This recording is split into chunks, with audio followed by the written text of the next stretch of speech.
अस्सलाम वालेकुम स्टूडेंट, कैसे हैं सब। उम्मीद करते हो सब खैरियत से होंगे। आज हम एक नए सब्जेक्ट की प्रिपरेशन करने जा रहे हैं MTH 603 की। वो स्टूडेंट्स जो MTH 501, 201 या MTH 401 या STA 301 के फाइनल टर्म के प्रिपरेशन करना चाहते हैं तो मेरे इसी चैनल पे उनकी वीडियोस अपलोड हैं। मुझे उम्मीद है अगर आप वहाँ से प्रैक्टिस करेंगे तो आपका जो पेपर है वो 100% अटैम्प्ट हो जाएगा और अच्छे मार्क्स जो है ना वो आप अचीव कर सकते हैं। तो बगैर टाइम वेस्ट किए आज की वीडियो हम स्टार्ट करते हैं। फ़र्स्ट ऑफ़ ऑल जो है हम लेक्चर नंबर 19 से 24 पे आएंगे, क्योंकि 19 और 22 तक था आपका मिड का सिलेबस।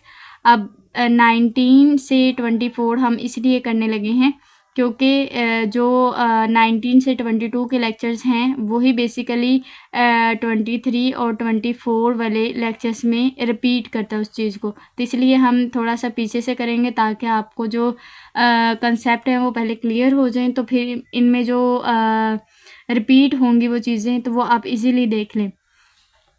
फर्स्ट क्वेश्चन है आपका, कह रहा है आपने एक बैकवर्ड डिफरेंस टेबल बनाना है, जबकि एक फॉलोइंग एक गिवन टेबल उसने आपको दिया हुआ है।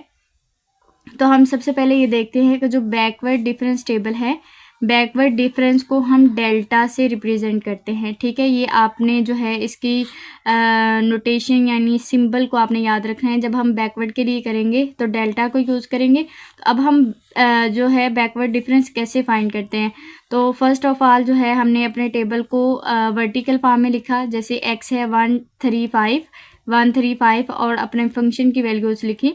अब कह रहे हैं फर्स्ट बैकवर्ड डिफरेंस फंक्शन का कैसे फाइंड करेंगे कि हम 4 में से 2 निकाल लेंगे, मतलब 4 - 2, तो आंसर क्या आ गया हमारे पास 2। तो हमने फर्स्ट वाले बॉक्स में नहीं लिखेंगे, तो सेकंड वाले का आंसर आ गया 2।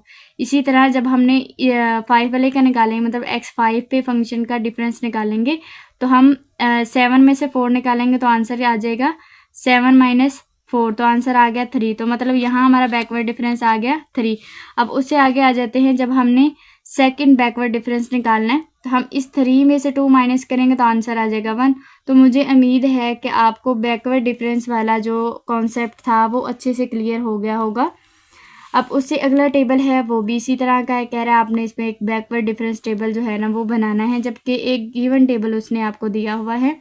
तो आप हमेशा जो बैकवर्ड डिफरेंस टेबल है वो आप फंक्शन का बनाते हैं, यानी अपने दूसरे वेरिएबल का जो आपको उसने दिया होता है।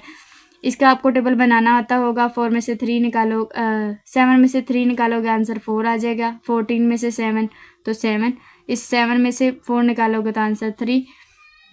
तो आप बैकवर्ड डिफरेंस टेबल को तब तक करते हो जब तक लास्ट पे आपकी 1 वैल्यूज़ नहीं बच जाती, क्योंकि इससे आगे करना आपका पॉसिबल ही नहीं है। जब तक आपके पास कम्बिनेशन है 2 का, तो मतलब 2 वैल्यूज़ का, तो फिर तो आप बैकवर्ड डिफरेंस टेबल को आगे लेके जा सकते हैं। अगर 1 है तो इसका जो है आगे नहीं जा सकता, मतलब एक वैल्यू रह गई तो उसका हम आगे मज़ीद सॉल्व नहीं कर सकते।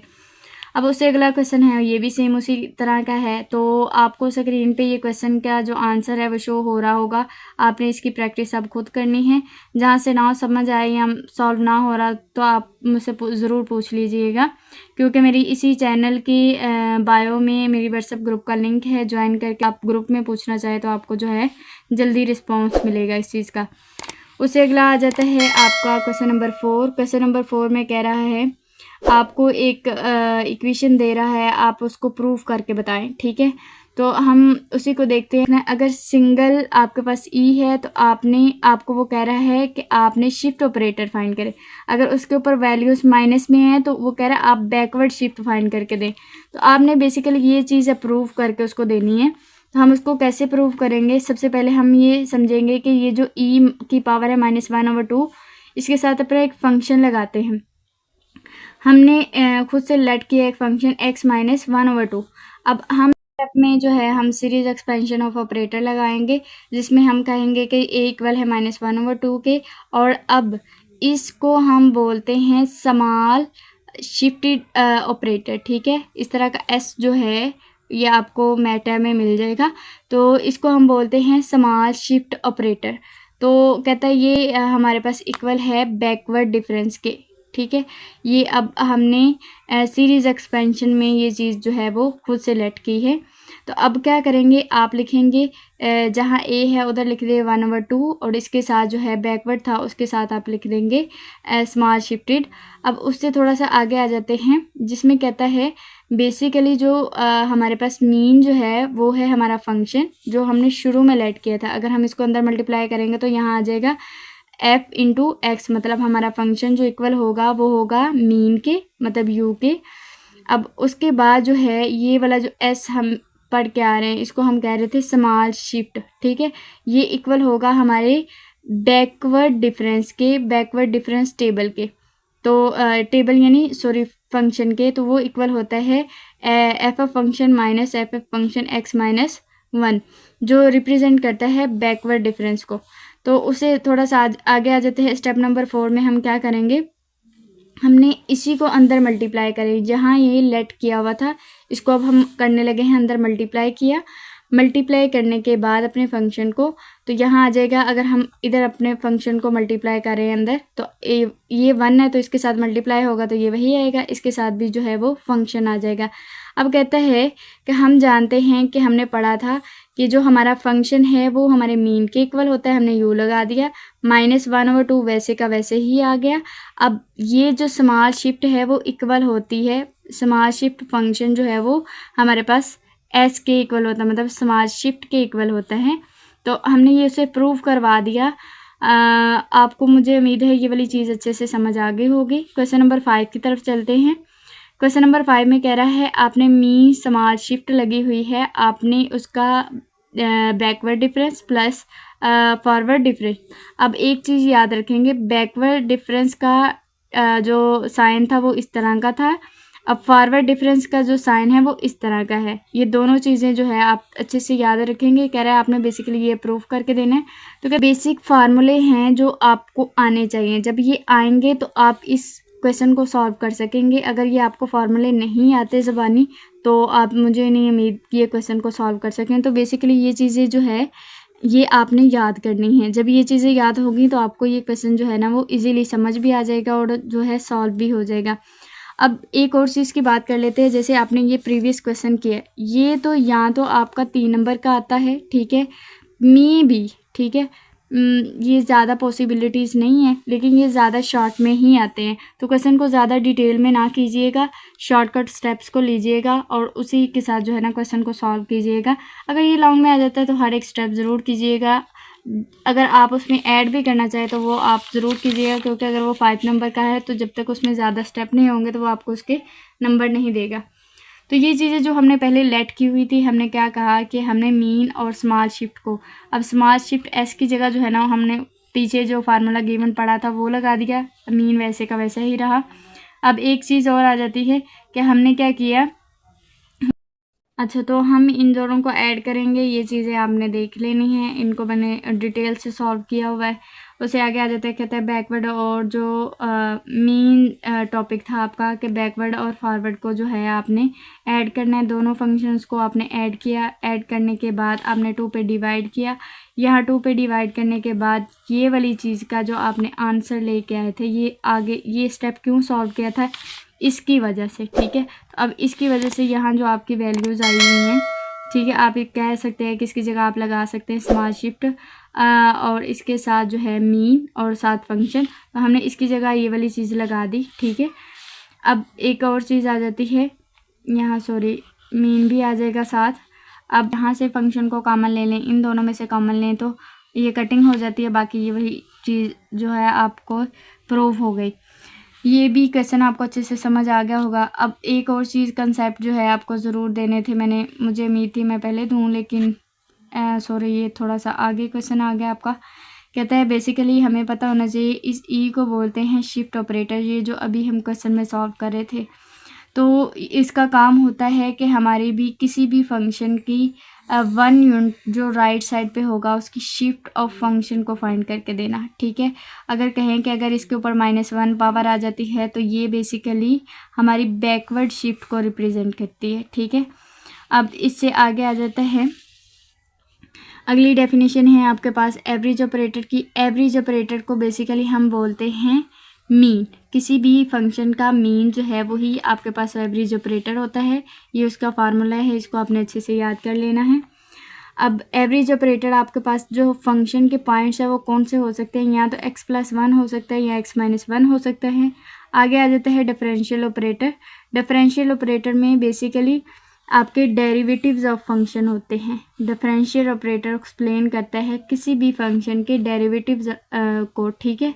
अब डेरिवेटिव्स क्या होते हैं, अगर मैं इसको डिस्क्रीट टर्म्स में एक्सप्लेन करूं तो डेरिवेटिव्स आपके पास x है और इसके पास बैकवर्ड डिफरेंस है उसी फंक्शन का। नंबर 7 पे आ जाए, कहता है आपने इंटरपोलेटिंग पॉलिनोमियल फार्मूले के अकॉर्डिंग जो है ना इस क्वेश्चन को सॉल्व करना है। आपको एक टेबल गिवन दे दिया हुआ है उसने। कहता है अगर हम इसके फार्मूले को देखूं तो मैथ को सॉल्व करने के दो ही तरीके हैं, या तो आपको उसने जो एक गिवन क्वेश्चन दिया उसकी वैल्यूज़ देखनी आती हों, और दूसरी चीज़ है कि आपको उसका फार्मूला आता हो। तो आप दोनों अगर दोनों चीज़ें आती है तो आप किसी भी क्वेश्चन को बड़े इजी तरीके से सॉल्व कर लेंगे। कहते जो हमारा फार्मूला है वो है y0। सबसे पहले y0 की वैल्यू क्या होगी, तो आपके पास ये जो गिवन टेबल है इसमें ये है y0, ये 1, ये 2 और ये 3। अब नॉट पे इसकी वैल्यू क्या है 1, तो आपको ने यहाँ लगा ली 1। अब कहता है आप फर्स्ट डिफरेंस पे उसके बताओगे, तो ये y0 का फर्स्ट डिफरेंस है जिसमें उसकी वैल्यू है 2। अब इसकी 2 पे बताओगे तो कह रहा है आप y0 पे सेकंड डिफरेंस पे आप उसकी बताएं, तो y0 के सेकंड डिफरेंस पे उसकी वैल्यू है 3 और आपने 3 लगा दिया। अब थर्ड डिफरेंस पे उसकी वैल्यू है 0, ठीक है, तो आपने इधर 0 लगा दिया। अब आगे आ जाता है आपके पास एज की वैल्यू। अगर आपको क्वेश्चन में गिवन नहीं है तो आपने याद रखनी है एज की वैल्यू इसमें जो है वो 1 के इक्वल है। जहाँ जहाँ एज है उधर आप लगा देंगे 1, तीनों की जगह लगाया तो 1 1 के साथ जो मल्टीप्लाई होगा तो ये वही चीज़ें रहेंगी। अब यहाँ तक आपका सॉल्व हो गया। अब आ जाता है हमने x0, 1 और 3 की वैल्यू कैसे देखनी है। x0 की वैल्यू जो है वो है 0, 1 की है 1 और 2 पे है इसकी 2 और 3 पे है इसकी वैल्यू 3। तो आपने इनकी वैल्यूज़ पुट कर देनी है। वैल्यूज़ को पुट करने के बाद जो है ना सॉल्व किया। सॉल्व करने के बाद जो फाइनल हमारा आंसर आया था 1 + 1/x + 3/2 x², ठीक है। तो आपने इसकी प्रैक्टिस करनी है। अगर आपको कहीं से समझ ना आए तो ज़रूर पूछ लीजिएगा, क्योंकि नंबर 8 पे आ जाते हैं। कहते हैं find the value of p from the following table of values. आपने फंक्शन की वैल्यू फाइंड करनी है 0.39 पे, ठीक है। इस फंक्शन की वैल्यू फाइंड करनी है। आपको उसने एक टेबल गिवन दे दिया है, तो कह रहा है हम इसको p का मतलब है कि आप लीनियर इंटरपोलेशन वाला फार्मूला लगाएंगे। तो फार्मूला आपके पास जो है ये आपने अब अच्छे से खुद ही याद करना है।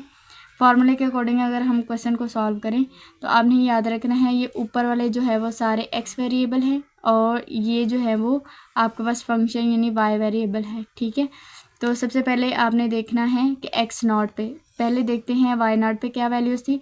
तो ये फर्स्ट जो है वो नॉट पे मतलब 0 पे, y0 पे जो वैल्यूज़ थी वो है 0 यानी 0.29। अब y1 पे इसकी वैल्यू है 0.35। अब ये दोनों चीज़ें आपने देखनी, या ये वाली वैल्यूज़ भी आपको समझ आ गई टेबल से।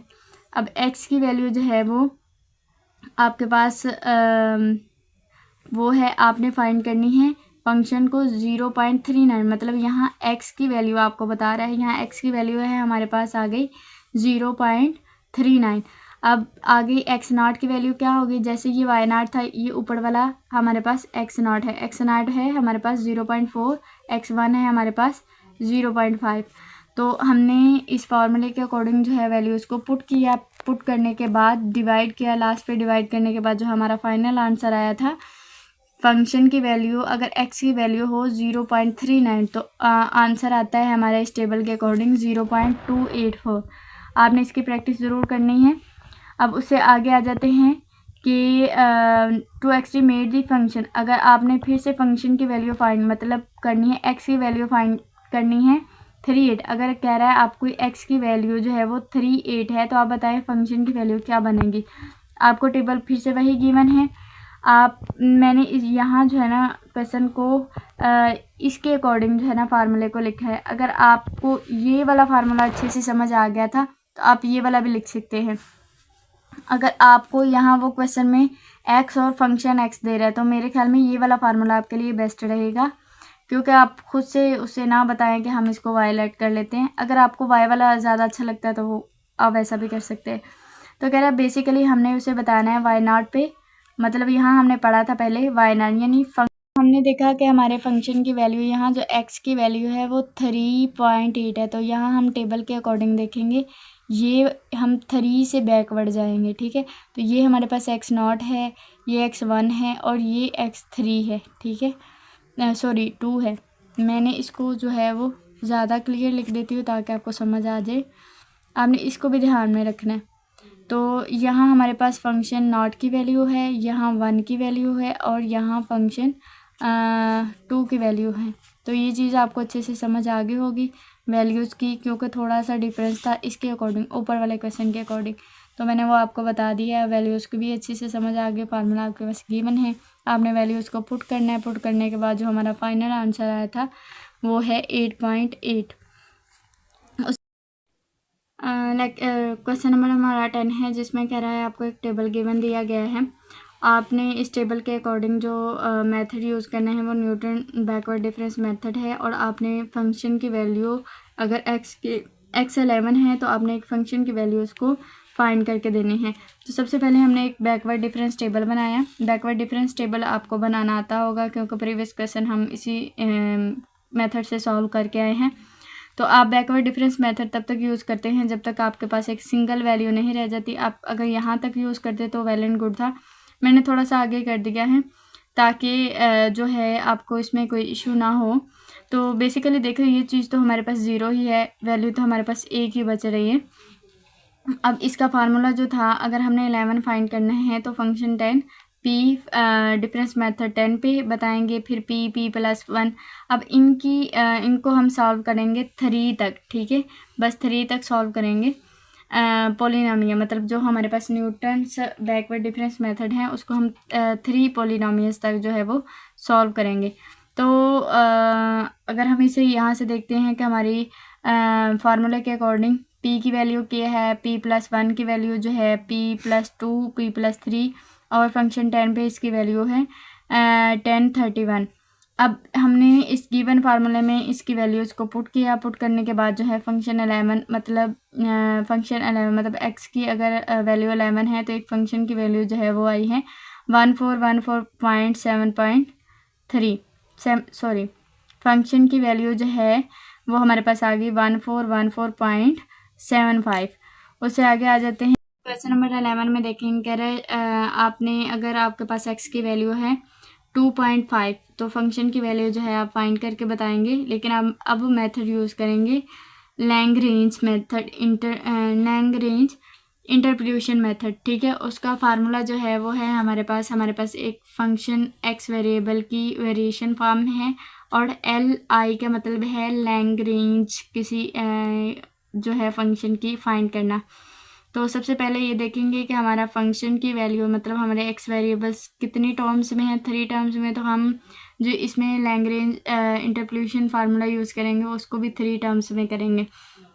तो इसमें इसको सॉल्व कैसे करते हैं, सबसे पहले आप देखेंगे कि हमारी 0 पे मतलब लैग्रेंज 0 पे वैल्यूज़ क्या देता है, 1 पे वैल्यूज़ क्या देता है, 2 पे वैल्यूज़ क्या देते हैं और 2 तक ही सॉल्व करेंगे। तो 2 पे जो वैल्यूज़ देगा वही आपकी 0.5 की वैल्यूज़ होंगी। तो हमने क्या करना है, अगर देखें सबसे पहले हमारा जो फार्मूले के अकॉर्डिंग वैल्यू चाहिए वो हमें चाहिए लैग्रेंज 0 की 2.5 पे, फिर L1 की वैल्यू चाहिए। तो हमने क्या किया, सबसे पहले 0 पे फाइंड किया और L2 पे। तो 0 पे फाइंड करने का फार्मूला क्या है, हमारे x में से माइनस करोगे, इसको मैं फार्मूले के फर्स्ट को लिख रही हूँ x माइनस, अगर ये 0 है तो यहाँ आप लिखेंगे x1 फिर x0 माइनस x1। अब यहाँ x की वैल्यू आपको पता है 0.5 है अब x1 की वैल्यू यहाँ से देखो आप, तो यहाँ आपके पास x2 की वैल्यू जो है वो आपके पास 3 है। अब आपने इसी x0 की वैल्यू यहाँ x0 है, यहाँ x1 है और ये x2 है, तो यहाँ x0 की वैल्यू जो है वो हमारे पास 1 आ गई। अब x1 की वैल्यू जो है वो 3 आ गई। तो हमने इसी फार्मूले में जो वैल्यूज़ को पुट किया, इसी तरह ये दूसरा भी है कि इसमें हमने क्या करना है, x माइनस x2 और इसी के साथ आ जाएगा x0 माइनस x2। तो इस फॉर्मूले के अकॉर्डिंग जो है ना इन वैल्यूज़ को मैंने पुट किया है। पुट करने के बाद जो मेरा फाइनल आंसर आया था 0 पे 3/16 आया था। इसी तरह आपने ये चीज़ याद रखनी है, अगर आपने यहाँ ऊपर 2 लगाया था, x2 लगाया था, यहाँ x1 लगाया था, x1 और x2 का किया था, यहाँ अब 2 और 3 का करेंगे, ठीक है, और फिर 0 और 1 का करेंगे। इसी के कंपैरिजन से आपने ये क्वेश्चन को सॉल्व किया, जहाँ L1 की वैल्यू आ गई, 2 की वैल्यू आ गई और फाइनल फार्मूले में हम वैल्यूज़ को पुट करेंगे। पुट करने के बाद कहते हैं अगर आपके पास फंक्शन 1, अब फंक्शन 1 की वैल्यू आप कैसे देखेंगे, कहता है अगर आपके पास x की वैल्यू 1 है तो यहाँ आपके पास फंक्शन की वैल्यू क्या होगी, 4।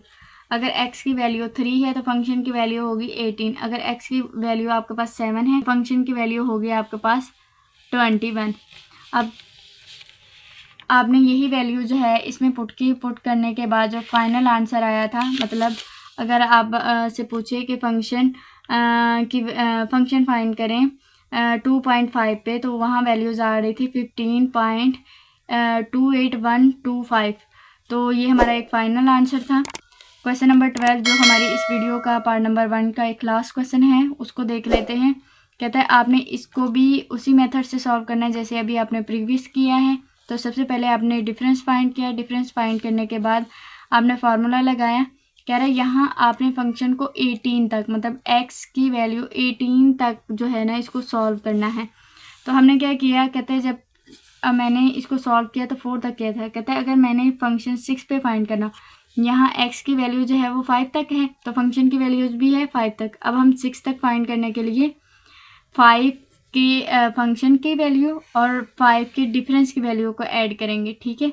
तो हमने देखा आपके पास x की 5 पे जो फंक्शन की वैल्यू है वो है 65 और इसी के जो है डिफरेंस के फर्स्ट के डिफरेंस की वैल्यू जो है 5 पे वो वैल्यूज़ है 12। इन दोनों को ऐड किया तो आपके पास 6 की वैल्यू आ गई। फिर 7 की वैल्यू निकालने के लिए 6 को और इसके 6 के डिफरेंस को जो है वो आप ऐड करेंगे तो आपकी जो वैल्यू है वो आ गई 89। तो यही मेथड कंटिन्यू रहेगा जब तक आपकी फंक्शन x की वैल्यू जो है 18 तक नहीं आती। मोस्टली ये क्वेश्चन 3 नंबर का आता है, तो अगर 3 नंबर का आया है तो आप इतना सा सॉल्व करने के बाद उसे कह दें कि ये जो प्रोसेस है वो कंटिन्यू रहेगा जब तक आपकी वैल्यू 18 तक नहीं आती। मुझे उम्मीद है ये चीज़ आपको अच्छे से समझ आ गई होगी। सॉल्व करते हुए कहीं से भी कोई मसला आ रहा है तो चैनल की बायो में मेरे व्हाट्सएप ग्रुप का लिंक है, वहाँ से मेरे ग्रुप को ज्वाइन करके मुझसे पूछ सकते हैं जो भी आपको इश्यूज़ हैं। तो मुझे उम्मीद है यहाँ तक आपको बहुत अच्छे से समझ आ गई होगी, आपने प्रैक्टिस साथ साथ ज़रूर की होगी। अपना बहुत सा ख्याल रखिएगा, मिलते हैं नेक्स्ट वीडियो में। टेक केयर, बाय बाय, अल्लाह हाफिज़।